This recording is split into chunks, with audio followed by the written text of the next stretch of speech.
ერთ-ერთი განსაკუთრებული დღეა იუჯის სკოლაში, რადგან მე-6 კლასელებმა შეაჯამეს დაწყებით საფეხურზე STEM გაკვეთილების ფარგლებში შესწავლილი გამოცდილება და ჟიურის წევრებს საკუთარი პროტოტიპები წარმოუდგინეს. თითოეული ჯგუფის მიერ წარმოდგენილი პროტოტიპი ჭრის გარკვეულ საზოგადოებრივ პრობლემას ან ინოვაციური გადაჭრის გზით თავაზობს მომხმარებელს ახალ სერვისს. თიმ განათლების დანერგვით სასწავლო პროცესში მოსწავლეებს ვაძლევთ შესაძლებლობას შექმნან, იმოქმედონ და წარმატებით გაუმკლავდნენ ყოველდღიური ცხოვრების გამოწვევებს.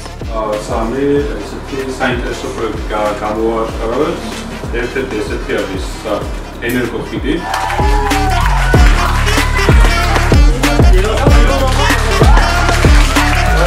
პროექტი გამიგო, ყველა დარგანსწორებული შექმნილი.